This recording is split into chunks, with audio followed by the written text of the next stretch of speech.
Mike Amesbury, I've talked about him in the past, and he's the Labour MP for Runcorn and Helsby, who's now an independent MP. He's offered a guilty plea, and in rather more reluctantly than he offered a punch.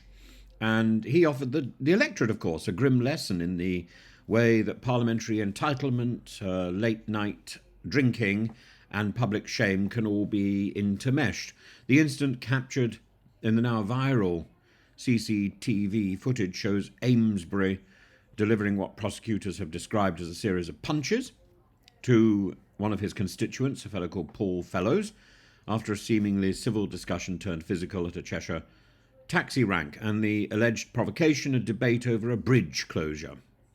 The irony here is tangible. A representative of the people, elected by the people, physically silencing a member of the people, a member of the very constituency that he is meant to serve. So this is what parliamentary service looks like in the Labour Party.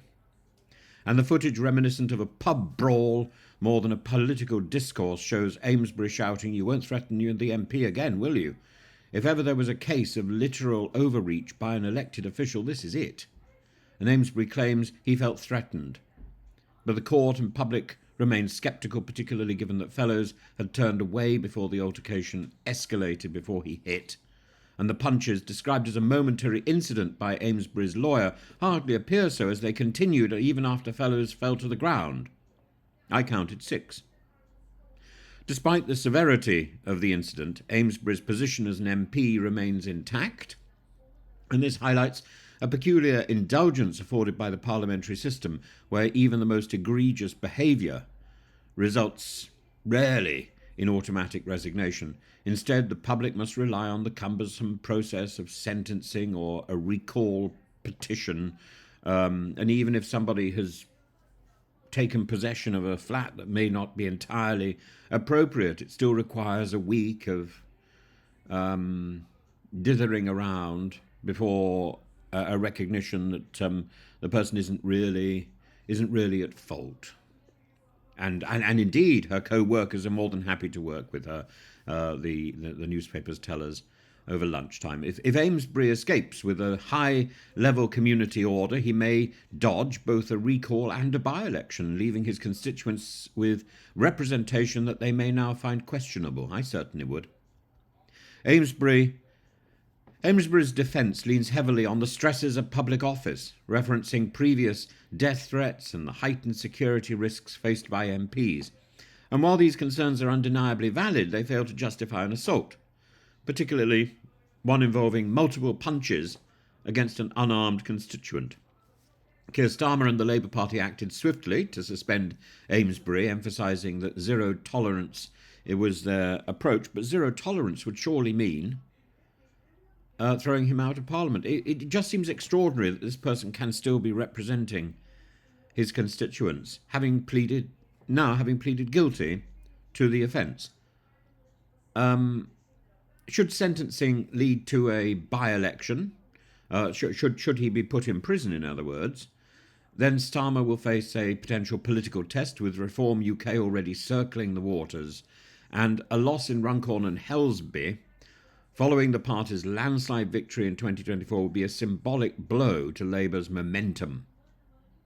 Amesbury's fall from grace is not merely an individual failing, but emblematic of a deeper issue in the system. The parliamentary system allows MPs significant latitude, even after incidents that would cost individuals in any other profession their livelihood, their job. Amesbury, a former housing shadow minister, now sits an independent, joining a growing cohort of MPs stripped of the whip, but not their titles. Constituents are left questioning the true accountability of their representatives. Outside court, Amesbury apologised, called the incident highly regrettable. I think he referred to it being one punch, but it did seem to be rather more than that. But I'm not clear, and I only picked up the news item very very briefly. While contrition is always welcome, which he is contrite, it does little to mend the fractured trust between Amesbury and his constituents, and his future now hinges on the court's sentencing and the public's tolerance of an MP whose actions have undermined the dignity of his office.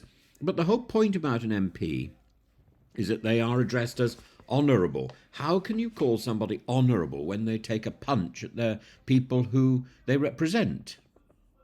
Surely his sense of honour should be to resign on the spot. That is what is honourable. Honourable is taking responsibility. Honourable is doing the right thing. How could you possibly trust that your MP would do the right thing, would even answer correspondence, if this is how he behaves when he thinks somebody is saying something he doesn't like? It's his future now hinges on the court's sentencing and what goes on now about the dignity of his office. He remains in Parliament, a bruised but standing figure. One can only hope the same would be true of the reputation of his constituents in Runcorn and Helsby, and particularly Mr. Fellows. I just think it's extraordinary that this incident was captured on camera, and that it's taken so long for him to come forward and say that he actually did it. I